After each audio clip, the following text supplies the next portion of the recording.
जय गुरुदेव।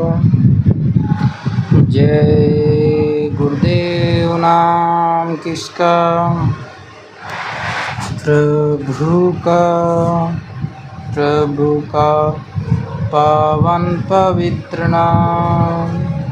जय गुरुदेव। दूरदर्शी महापुरुष बाबा जय गुरुदेव जी महाराज की दूरदर्शी सोच।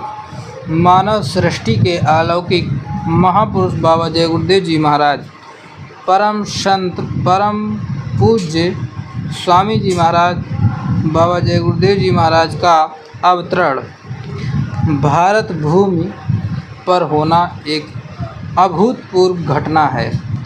बाबा एक ऐसे महात्मा रहे कि उनके द्वारा अनेक चोर डकैतों, बिगड़े तथा अपराध में लगे हुए लोगों को बदल दिया गया। 20 करोड़ लोगों को शुद्ध शाकाहारी, सदाचारी एवं नशा मुक्त बनाने का जो विश्व कीर्तिमान बाबा जय गुरुदेव जी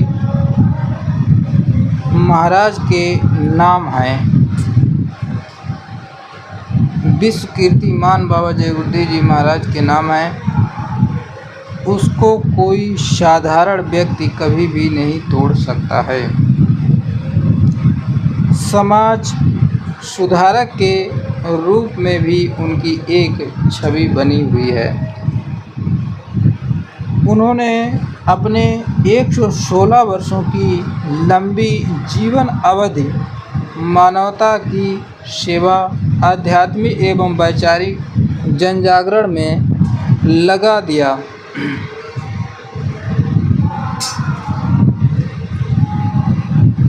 अपने जीवन के चरम लक्ष्य को प्राप्त कर करोड़ों लोगों को कलयुग की सुलभ प्रायोगिक और धुर्वैज्ञानिक सूरत शब्द नाम योग साधना में लगातार अंतर्मुखी घाट पर शरीर के अंदरूनी रहस्य को जानने हेतु घट मंथन करवाने में भी उन्होंने अब तक के सभी संतों को बहुत पीछे छोड़ दिया है।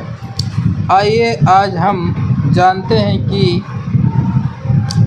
उनके जीवन, व्यक्तित्व और कृतित्व के अविस्मरणीय पहलुओं को जो उन्हें महामानव बनाने के रूप में महत्वपूर्ण सोपान है। बाबा जय गुरुदेव जी महाराज का प्रादुर्भाव। विश्व के प्रथम मसीहा परम संत बाबा जय गुरुदेव जी महाराज, हमारे गुरु महाराज स्वामी जी महाराज के अवतरण की कहानी भी विचित्र है। सामायिक परिस्थितियों में उनके माता पिता बाबा जी की बुआ के ग्राम खतौरा, तहसील भरतना, जिला इटावा, उत्तर प्रदेश में आकर गांव में स्थित कोठी पर रहने लगे थे। बाबा जी के पिता का नाम पूज्य राम सिंह तथा माता जी का नाम पूजनीय मोहिनी देवी था। उनके बड़े भाई बलवंत सिंह थे।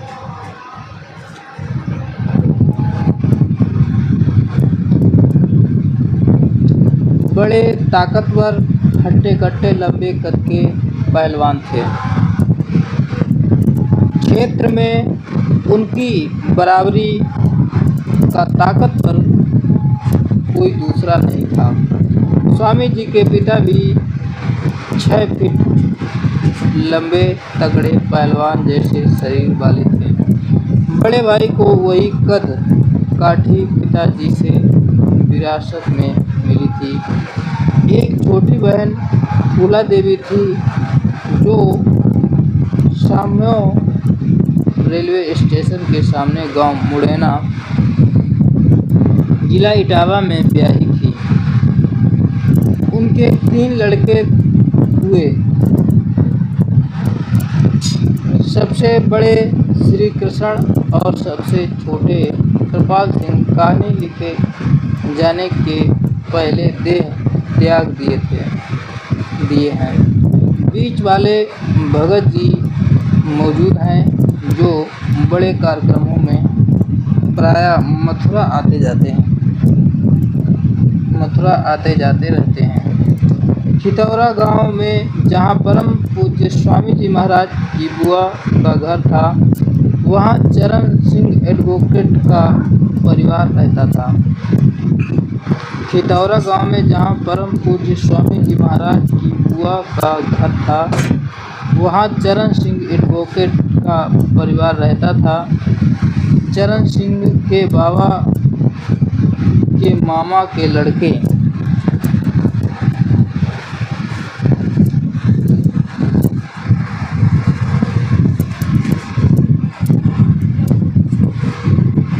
थे। बाबा जय गुरुदेव यानी चरण सिंह के बाबा स्वामी जी महाराज की बुआ के लड़के थे। चरण सिंह के बाबा 6 भाई थे। सबका फूलता फलता हंसता खेलता भरा पूरा परिवार था। कोठी खितौरा परम पूज्य स्वामी जी महाराज की जन्मस्थली, जहाँ पर इस समय भव्य जय गुरुदेव जन्मभूमि कोठी मंदिर खितौरा धाम बना हुआ है, जिसको परम पूज्य बाबा जय गुरुदेव जी महाराज अपने सामने बनवा कर गए। मंदिर पर कपड़ा चढ़ाने, सफ़ेद संगमरमर लगवाने का काम कपड़ा चढ़ाने बाद में हुआ, यानी संगमरमर पत्थर को कपड़ा कह रहे हैं, वो बाद में लगा। पिता का बात सत्य प्रेम। अपने बचपन की याद ताज़ा करते हुए बाबा जय गुरुदेव जी महाराज स्वयं बताते थे कि हमारे पिताजी बचपन में ही हमें छोड़कर चले गए। उनके बारे में इतना याद है कि वह मुझे बहुत मानते थे। एक बार मेरी आँख में मदार का दूध पड़ जाने पर मेरी आँखें ना चली जाएं, मुझे लेकर गांव के तालाब में कूद गए थे। परिणाम स्वरूप मेरी आँखें बच गई थीं। माँ की ममता, आशीर्वचन। वह अपनी माता जी के बारे में बताते थे कि मेरी माता जी की तबीयत बहुत खराब थी। उन्होंने मुझे अपने पास बुलवाया, सिर पर हाथ फेरते हुए बोली, बेटा मेरी 2 बातें याद रखना। एक तो शादी मत करना, दूसरे अपने जीवन में प्रभु की खोज करना और उसे प्राप्त कर लेना। यही माँ के आखिरी वचन थे। इसके बाद उन्होंने अपने प्राण त्याग दिए। माँ बाप के ना रहने पर बड़े भाई स्वामी जी और उनकी छोटी बहन कोठी से खितौरा गांव में रहने लगे थे। बाबा जय गुरुदेव जी का बचपन का नाम, वो स्वामी जी महाराज का जो नाम था वही नाम है। उनकी माता जी बाबा जी को बहुत प्यार करती थी और मैं भाग खड़ा हुआ। अपने घर छोड़ने के बारे में बाबा जी बताया करते थे कि माँ बाप का साया सिर से उठ जाने के बाद माँ को दिए गए वचनों को चिंता रहा करती थी। एक दिन खिन्नता में बिना कपड़ा पहने गांव से निकलकर भरथना रेलवे स्टेशन फाटक पर आ गया। गांव के एक व्यक्ति ने मुझे पहचान लिया। उसके पकड़ने के डर से मैं रेलवे की पटरी पकड़कर भागने लगा। मुझे ऐसा लग रहा था जैसे कि वह मेरा पीछा कर रहा है। मैं पूरी तरह घबरा कर भाग रहा था। कई बार गिर भी पड़ा, खून भी बहने लगा। अंत में भागने में सफल रहा। भागते भागते सामो रेलवे स्टेशन पर आ गया। निकट के मुड़ेना गांव में रिश्तेदारी थी। रिश्तेदारों ने भी पहचान लिया। मैं छिपकर रेलगाड़ी पर सवार हो गया और कानपुर पहुंच गया। कुछ दिन अनाथालय आश्रम में बिताया। थोड़ी बहुत पढ़ाई भी की। एक सेठ जी जो बड़े धनी मानी और निसंतान थे, हमारी सुंदरता और सौम्यता पर रीझ गए और अपने घर ले गए। मुझे बेटे की तरह रखा।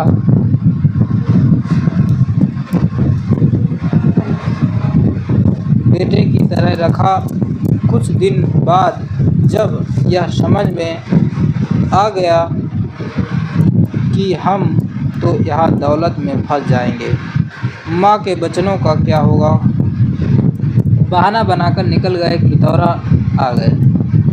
ढूंढते ढूंढते सेठ जी भी आ गए। सबसे विनती प्रार्थना की और अपनी निसंतानता का हवाला देकर पुनः कानपुर ले गए।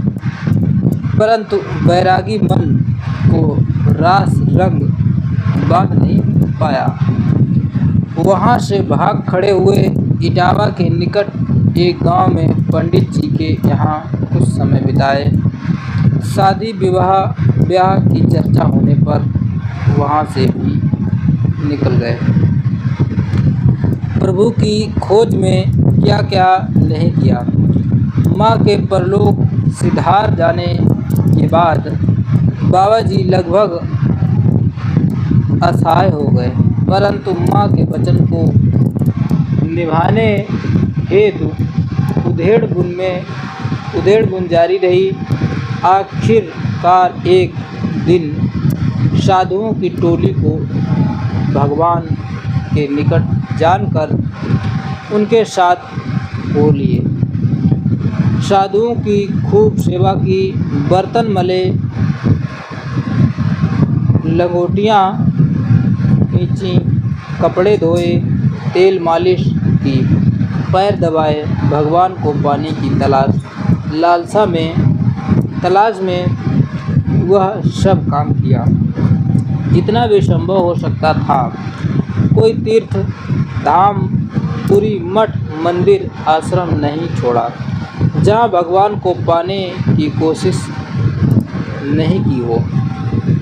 यहाँ तक कि द्वारिकापुरी में शंख, चक्र, गदा, पद्म की तपते लोहे की छाप लगवाई। मस्जिद में नमाज भी पढ़ी। नमाज पढ़ाने वाले काजी द्वारा बकरी हलाल करने पर पूछे गए अनुत्तरित सवालों से भ्रम टूट गया और वे प्रभु को पाने की अश्लीलता में जगह जगह भटके। गुरुद्वारों में ग्रंथ साहब का पाठ भी किया। चर्चों में जाकर प्रार्थनाएं भी की। हिमालय की घाटियों में महाभारत काल के योगियों से भी मिले, लेकिन बाबा जी को अभीष्ट लक्ष्य की दिशा में कोई खास सफलता नहीं मिली। त्रिकालदर्शी से मुलाकात। एक बार अमरनाथ व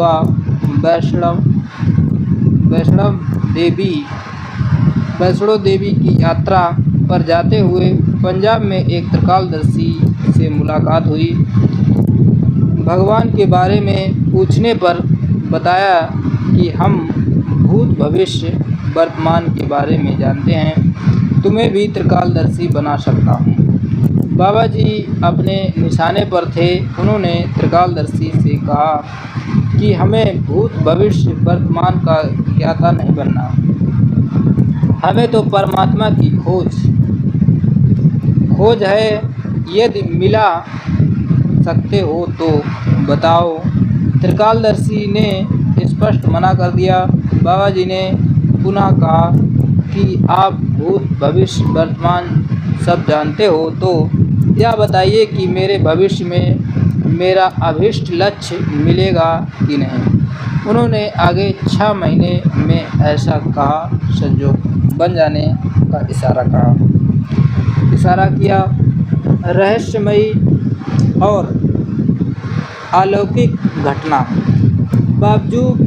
बावजूद इसके बाबा जी अपनी यात्रा पर आगे बढ़ते रहे।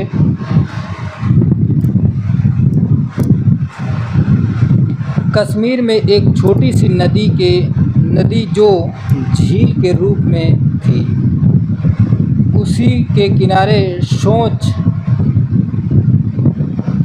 विचार कर रहे थे कि जीवन का लंबा समय प्रभु की खोज में बीत गया। प्रभु मिला नहीं।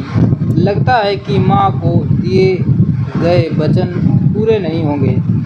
इससे अच्छा कि इसलिए इस झील में डूबकर जान दे दूँ। यह विचारधारा चल ही रही थी कि अचानक एक झपकी तंद्रावस्था आई और स्वप्नवत एक सफ़ेद वस्त्रधारी, दाढ़ी वाले, टोपी छड़ी वाले महापुरुष के दिव्य दर्शन हुए और बोले कि खोज सच्ची है तो प्रभु जरूर मिलेगा। निराश क्यों होते हो, बुला लूँगा। इन मर्मभेदी शब्दों ने बाबा जी को एक झटका दिया। तंद्रावस्था टूटी। सामने वही झील का पानी दिखा। महामानव अदृश्य हो चुके थे। उनकी सूरत शक्ल हृदय में संयोजो समा गई थी। उनकी सकल सूरत हृदय में समा गई थी। अंतः प्रेरणा से अपनी यात्रा को स्थगित कर पूरब दिशा की ओर वापस हो गए। बोलिए सतगुरु मिलन। मथुरा में एक पंडित जी के घर, जिनके यहाँ नाव बनाने का कार्य होता था, रुके हुए थे।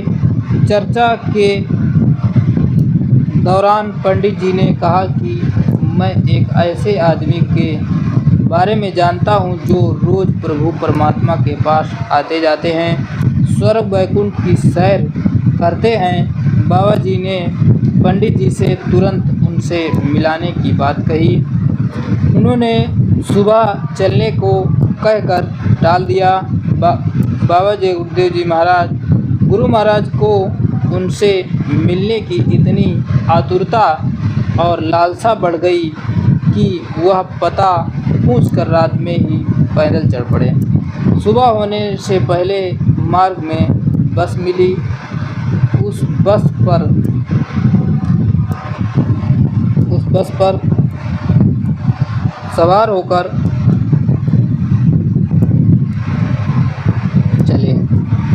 चले गए। दूसरी ओर पूज्यपाद स्वामी भूरेलाल जी महाराज, बाबा जय गुरुदेव जी महाराज के गुरु,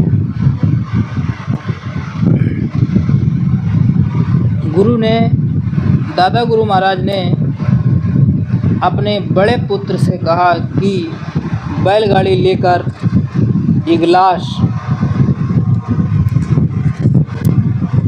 इगलास बस अड्डे पर चले जाओ। बस अड्डे से 20-21 वर्ष का एक काली दाढ़ी वाला लाल वस्त्रधारी साधु उतरेगा। उससे कहना कि पिताजी ने बुलाया है, बैठाकर ले आना। बाबा जी बताते थे कि हमें अंदर से गर्मी बढ़ी, बेचैनी हुई और एकदम बस से नीचे उतरने की इच्छा हुई। उतरकर बस से नीचे जैसे आए, बैलगाड़ी वाले ने कहा कि आपको पिताजी ने बुलाया है। बैलगाड़ी वाले ने हुलिया देखकर पहचान लिया था। नियति का संयोग मानकर चल पड़े।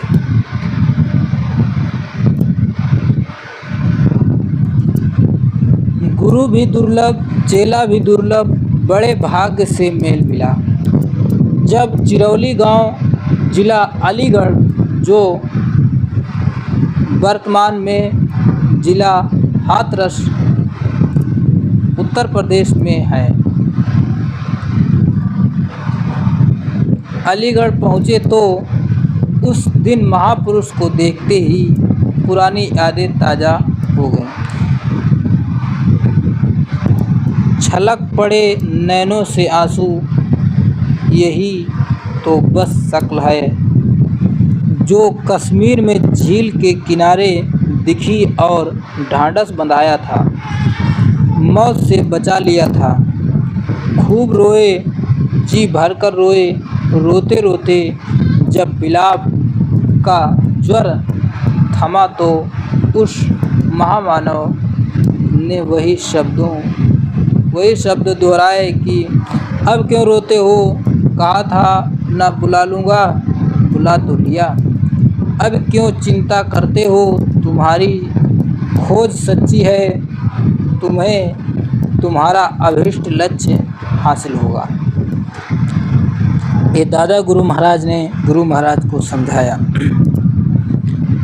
इसके पूर्व दादा गुरु जी महाराज ने अपनी देवी गुरु माता, दादी माता, बाबा जय गुरुदेव जी की गुरु माता जी से कहा था कि तुम्हारा बच्चा तो तुम्हें बचपन में छोड़कर चला गया था, वह जल्दी ही तुम्हारे पास आ जाएगा। एक दिन पहले भी कहा था, जिसके लिए तू रोती है वह कल आ जाएगा। ज्ञात हो कि दादा गुरु जी महाराज का एक बड़ा लड़का बचपन में ही भगवान को प्यारा हो गया था। माता जी उसके लिए रोती रहती थीं और याद करके उदास रहा करती थीं। अब वक्त है ऐसी सच्ची प्रार्थना करने का, धर्म और मजहब के नाम पर लड़ने झगड़ने का नहीं। परम संत परम पूज्य दादा गुरु जी महाराज, इन्हीं पावन चरणों में पूज्य गुरु महाराज ने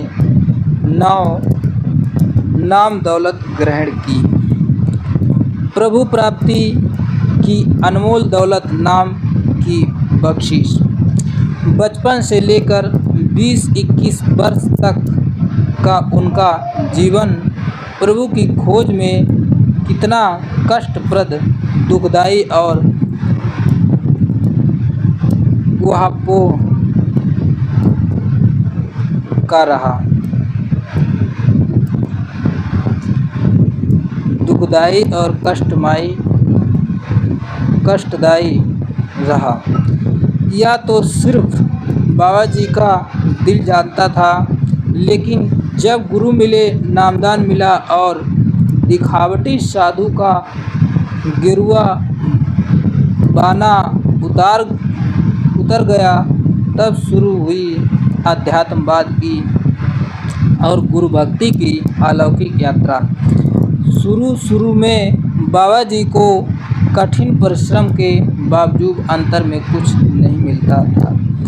गुरु से फरियाद करते, गुरु जी तसल्ली और धीरज के साथ लगे रहने की शिक्षा देते थे।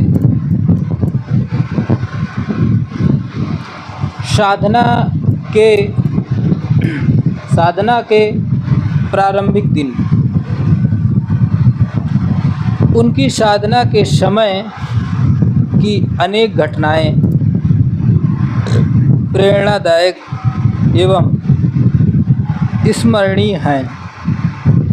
एक बार दादा गुरु जी ने कहा कि नज़दीक रहते रहते मानवीय भाव आने लगता है, इसलिए विरह और तड़प पैदा करने के लिए कहीं एकांत में दूर चले जाओ। दर्शन, सेवा, सत्संग छूटने की कल्पना से ही बाबा जी का मन खिन्न हुआ, लेकिन गुरु आदेश का पालन ही गुरु भक्ति है, यह विचार कर चल पड़े। सांप और बिच्छुओं के आतंक के बीच साधना। चंबल नदी के किनारे धौलपुर राजस्थान की सीमा में भजन करने लगे। वहाँ सांपों का आतंक था। साधना में बैठने पर जटाओं, हाथ पैर, बाजुओं में सांप लिपट जाते थे। घंटों उन्हें छुड़ाने में लगता था। तंग आकर उसी नदी के किनारे लगभग 20-25 किलोमीटर दूर भिंड मध्य प्रदेश के इलाके में बिच्छुओं के आतंक के बीच साधनारत रहे।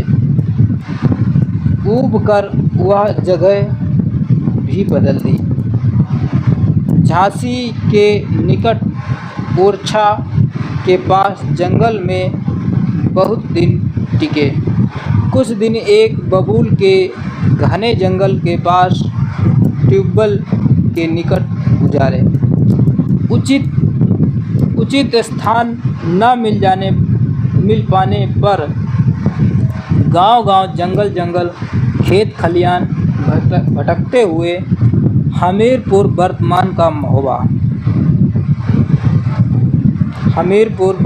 का महोबा, चित्रकूट, करबी आदि क्षेत्रों में लंबा समय बिताया। भजन के लिए सतत अभ्यास करते रहे। चरम लक्ष्य की प्राप्ति।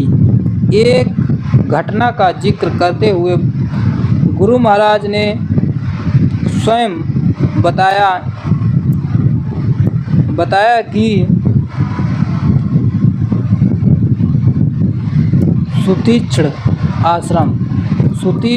आश्रम के आगे एक छोटा हनुमान जी का मंदिर था।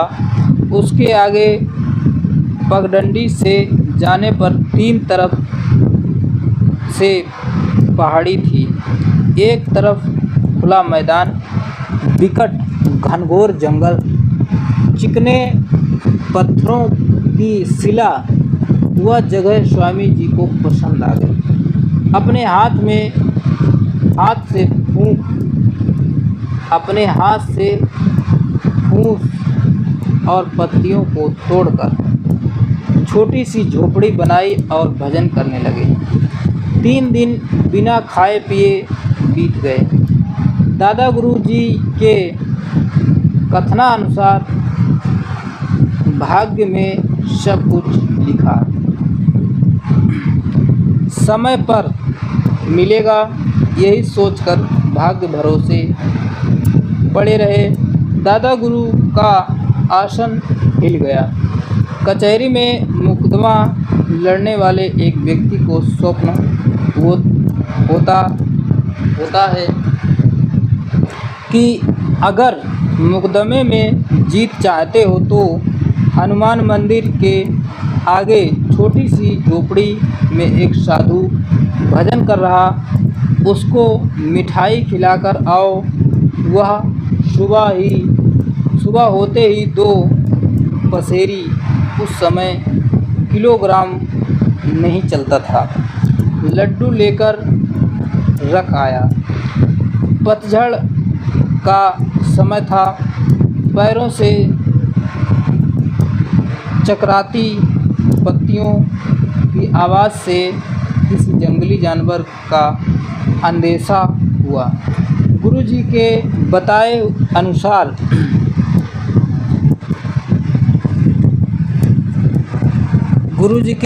अनुसार कभी जंगली जानवर से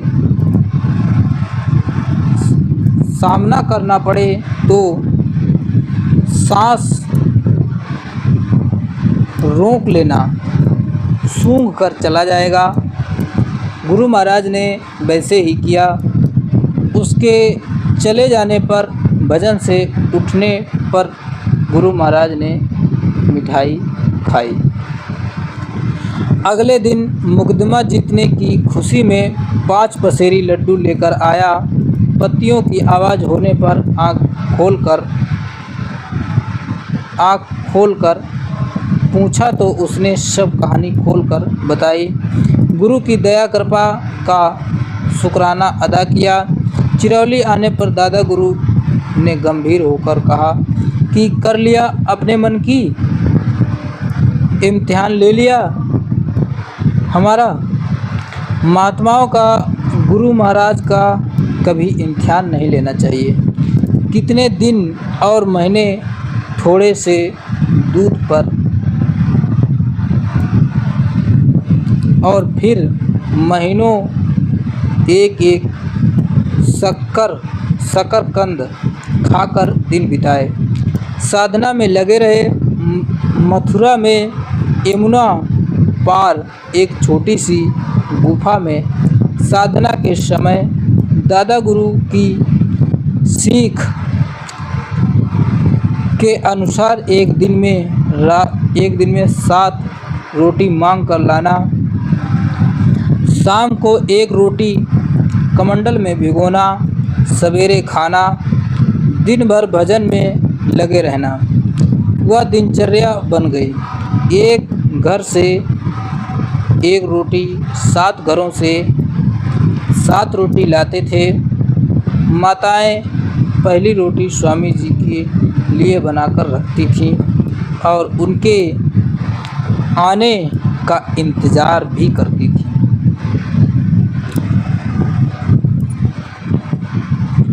एक विचित्र संस्मरण।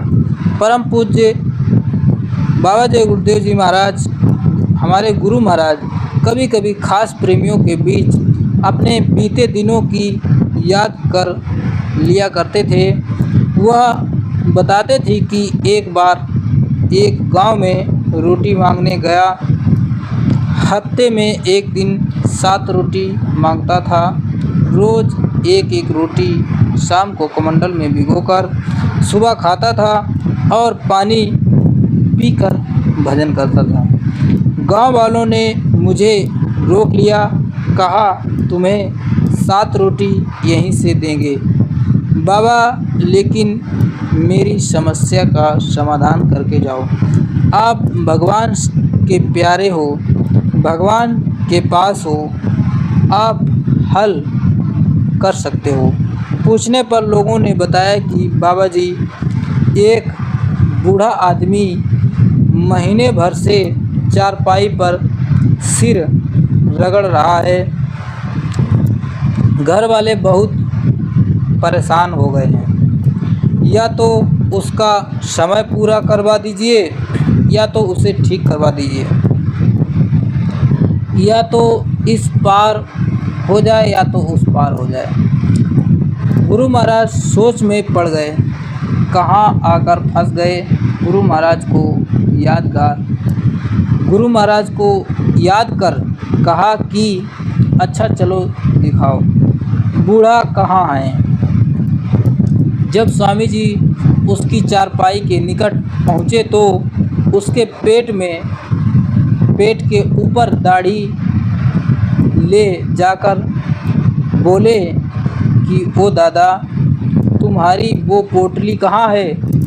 सुनते ही जैसे बूढ़े को करंट लग गया हो, चारपाई पर बैठा और कहा कि बाबा, तुम सच्चे हो, बेईमानी नहीं करोगे, झूठ नहीं बोलोगे, इसलिए तुम्हें बता रहा हूँ। भूसे की बुर्जी में पूरब तरफ से एक हाथ अंदर पोटली छिपा रखी है। यही बताकर बेहोश हो गया। घर वालों को लेकर जब बुर्जी के पास गए, तोड़कर खोजा तो सचमुच एक हाथ भीतर पोटली मिल गई। उसे लेकर फिर पेट पर झुककर कहा कि देखो बाबा, यह पोटली है। एक बार फिर से स्फूर्ति आ गई। उठकर पोटली पकड़ा, सीने पर रख कर लगाकर अपने प्राण त्याग दिया। पोटली खोलकर देखी गई, उसमें कुछ चांदी के जेवर, थोड़ी मोहरें, एकाध सोने के जेवर थे। उसे बांधकर घर वालों से कहा कि इसे संदूक में रख, संदूक बंद कर रखना। जब क्रियाक्रम बीत जाएगा, मैं इधर से लौटूंगा, जब मांगूं तब खोल कर दिखाना। पोटली संदूक में बंद कर दी गई। सब क्रियाक्रम संस्कारों में व्यस्त हो गए। 13वीं बीत गई।